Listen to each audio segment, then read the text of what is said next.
What's going on, guys? This is John Zakari, and today I'm sort of following up on my video yesterday discussing the Nintendo Switch presentation.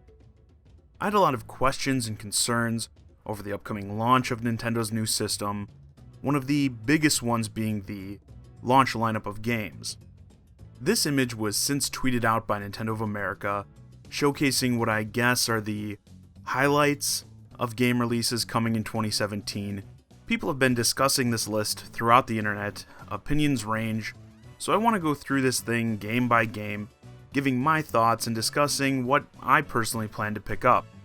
Please note, I'm sure that there's other stuff coming, but I just want to focus on this list for right now. So let's start at the beginning, of course, with The Legend of Zelda Breath of the Wild, the launch title for the Switch. We've seen a good amount of it, it looks amazing. Surely a day one buy for pretty much anyone. 1-2 Switch, I've already discussed. I think it looks like garbage. Just Dance 3, could also care less. Skylanders Imaginators, I'm not interested in, but, I get it. Get those kids on there, possibly work some more crossovers with Skylanders and Amiibo in the future. Makes sense. Now, Bomberman R, I had to look up, and it looks pretty sweet, actually. One of those things like, why wasn't this given some serious time during the official presentation? Nintendo thinks, 1-2 Switch is a party game? No, you fools. This is a party game. I'm pretty certain I'm buying that as well, so 2 games on launch day for me. And to me, launch day is launch, not the first month, not the first 6 months after launch. No, I don't buy into the whole launch window deal. To me, it's day one. And for me, 2 games isn't that bad for launch day. I rarely buy more than 3 or 4 on a system's launch day in general. But the problem for me here is that there's so few options. I mean, try selling this system on release to someone who isn't a Zelda fan. I mean, good luck. To me, relying on pretty much a single title that's also going to be on your past-gen system isn't very good. But anyway, let's go through the rest of this list.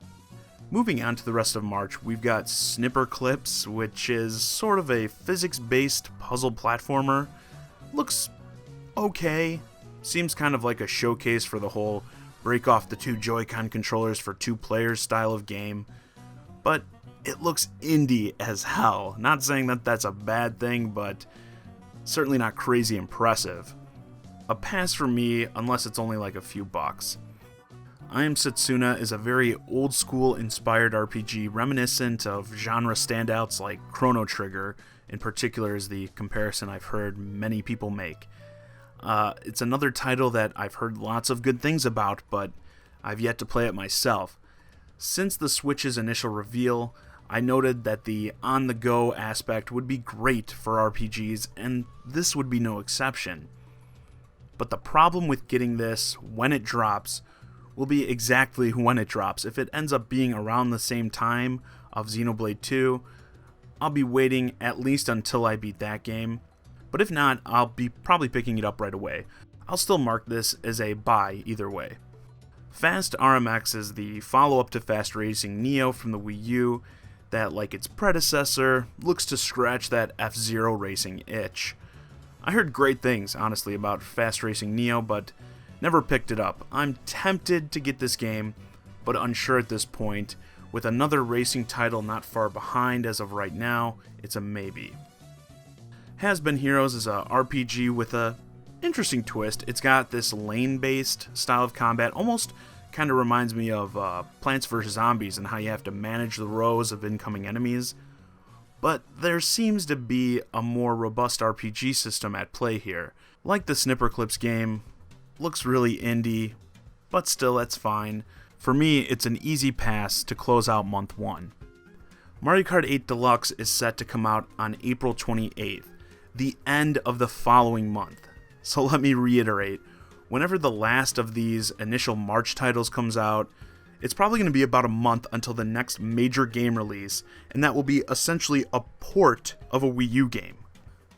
When I and many others discussed that it would be smart for Nintendo to port Wii U games to the Switch, the idea was to pad the number of releases, not to have one of these ports act as a major release, let alone the major release of that month. I'm in the category of folks who have already put a ton of time into this game, so I hope there's something to get excited about with this deluxe version. I will be picking it up, but at this point, it's not something I'm particularly excited about. ARMS, I figured, was going to be a launch game. I must have missed where they mentioned the spring release, but as of right now, Total Pass looks like a Wii game in HD from what I've seen. Also, with the whole push of this system being bringing your games on the go, I don't get all this motion stuff in general. No one is going to be playing these games on the go. So for some of these games, I feel like they're just Nintendo continuing to cling to the long-gone success of the Wii. Disgaea, I feel, is one of those series that if you want it, you probably already know what it is. Very anime-heavy RPG. The gameplay in this series is pretty good, but it's a little too weeaboo for me. Another pass. And speaking of anime, Puyo Puyo Tetris is basically just Tetris with a bit of an anime spin. There's a bunch of modes, including some competitive multiplayer stuff, which is nice, but at its core, this is a Tetris game. I think I've bought enough of them at this point. Absolutely no interest. Rhyme is a puzzle platformer that's got kind of a Journey cross Team Ico vibe going for it. This one actually, I think, looks pretty interesting, but I've been fooled by these promising indies before, so I will have to wait for some reviews to come in. It's a maybe. Following that in summer, we have Splatoon 2. A definite buy for me. I'm excited to get back into splatting, and hopefully with some quality online through Nintendo's new service. But again, if I can take a moment here, this means that after launch day, the next new release that I'm really excited for doesn't come until summer. That's a pretty long wait, even if this is year one. And for the fanboys, yeah, we can throw Mario Kart 8 in there if you want. Again, it's a Wii U port though. But even if you want to consider that a major release, to me it's still not very impressive. And then after that we have Skyrim, the mega hit from 2011, I believe, finally making its way to Nintendo systems. A pretty old game at this point, to be sure, and this is your highlight for the autumn season? Come on, seriously? Now, I am planning on getting this again, though, after some reviews, because this is Bethesda, and we're talking about having a huge game playable on the go. If it turns out this title runs like shit when in portable mode, it's a no-go, because to me there's just no point in buying it then. I'll give it the benefit of the doubt and consider it a buy at this point, though. But to keep going back to my previous point, what if you're one of the millions of players who've already played this game to death and you don't want it? Well, I guess you're shot for options then in autumn? I mean, seriously. And I'm assuming this isn't the enhanced edition. Certainly there's not going to be any mod support. So yeah, I mean, get hype for base Skyrim, I guess. And then finally, to save us, the holiday season comes and brings us Mario Odyssey. Yes, a million times yes. I'm buying the hell out of that. Can't wait to play it. I'm assuming it will be just another classic Mario game. Not really much else to say there. The rest of these titles are just slated as 2017 releases. And I'm going to be generous here and assume they will remain 2017 releases without any delays. Highly unlikely. And also assume they're probably going to be coming towards the end of the year. Xenoblade 2 was my second favorite part of the Switch presentation behind the Mario announcement, so yeah, I'm definitely getting this, even if I'm still not totally convinced this will make the 2017 window. I sure as hell hope it does, but who knows. Definite buy. Minecraft, we all know what it is. I don't like it. I understand it has to be on every system ever, but I'm still never going to buy it. All of the sports stuff, I get that it's nice they're here, but not my cup of tea at all, a no-go. Siberia 3, I'm not at all familiar with this series before making this video. It looks like an adventure game, lots of narrative and puzzle solving. From what I was reading, it looked like Siberia 2 came out way back in 2004. I don't have an interest in jumping into this series as is, but maybe if they plan to somehow bring those past titles onto the Switch platform as well. But as of right now, seems like kind of a weird release to feature. At this point, not for me. Dragon Ball Xenoverse 2. Now, I have no interest in the Dragon Ball series, but I did play and loved Dragon Ball Xenoverse. Some of the most over-the-top, fun combat I've ever experienced. In short, the fighting looks just like it does in the anime. Characters zipping around the sky, busting out huge combos, blasting each other with massive fire and laser-like beams. And there's a huge roster, including your own created character to be used in the story mode, who you upgrade in sort of an RPG fashion. Similar to Skyrim, I will get this if it runs well, because I've heard it does have performance issues on some platforms, specifically the PC version, but if it does end up running well on the Switch, I'm getting it. Now, let's talk about Capcom a bit, and Ultra Street Fighter 2, the Final Challengers or whatever. Reminds me a lot of the release of Street Fighter 2 HD Remix. Now we have Evil Ryu and Violent Ken, I guess. Also, there's some new modes, including a co-op mode where two players fight against the computer, which admittedly sounds fun. For the record, I like Street Fighter. 2 is probably my favorite, but why can't Nintendo fans ever get anything else? I mean, I'm not saying you have to bring Street Fighter 5 over to the Switch, but maybe like a complete edition of 4 or something? Street Fighter 2 has been on all the past virtual consoles, like, come on, give us something else. Personally, I've had my fill not getting Ultra Street Fighter 2. Keeping up with that nostalgic theme, we have Sonic Mania. Poor Sonic has just been used and abused in recent years. The last game in the series I really enjoyed was Sonic Generations, and even that was sort of a best of the franchise type deal with a collection of classic and remixed levels. Before that, the last original game I really liked, probably Sonic Adventure 2, honestly.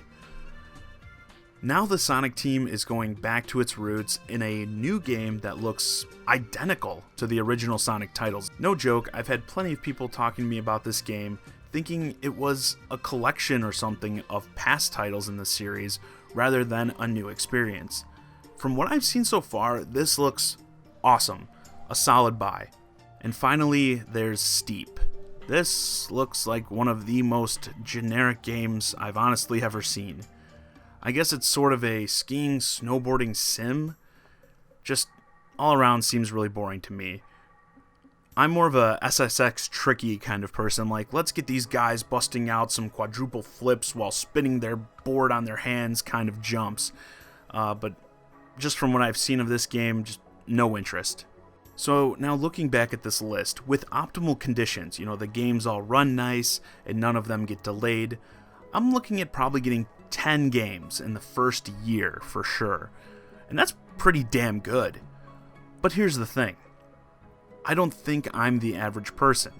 I think a lot of the RPGs are going to be tough sells, and that's just the way RPGs are, especially the JRPGs. The first-party Nintendo games will surely do great, even though as of now I'm not really excited about Mario Kart 8 Deluxe. That one included, I'm sure it's still going to sell well. But being realistic, we've got a lot of smaller indie titles here, and only a handful of these games would I really classify as major releases, and many of them have shown up on previous consoles, including the Wii U. And one of the two big system sellers will also be on the Wii U. After going through this list game by game, I stand by what I said in my Switch presentation video. It could have used at least 1, 2 probably optimal, more major releases that could have either beefed up the launch or helped us get through some of these rough spots like spring and autumn. As I stated before, there's just sort of an overall lack of options. Similar to the issue we had with the Wii U. Often you're waiting for the one single big release, and it's like, well, what if you don't want that one game? Well, then you're waiting for the next one. This is why I was hoping for more of the Wii U games to be ported. Like, imagine throwing a game like Smash Brothers in autumn with Skyrim. Like, okay, you don't want Skyrim? Well, at least you can pick up Smash. Would have liked to see more of that. Overall, I don't think this is as bad as some make it out to be, but Nintendo still has a lot of work to do if they want to prove this isn't going to be another Wii U. Remember, the Wii U had its best third-party support at the beginning of its life, then it dropped off a cliff, leaving us to wait for the drizzling out of first-party titles. Looking at this first year, at this point, my fears of a repeat occurrence are far from relieved. And with that, this video's a wrap. Let me know your thoughts on the first year of Switch releases in the comments. As always, if you enjoyed the video, subscribe to my channel now, and you can say you were a subscriber before it was cool. I'm John Zakari, and thanks for watching.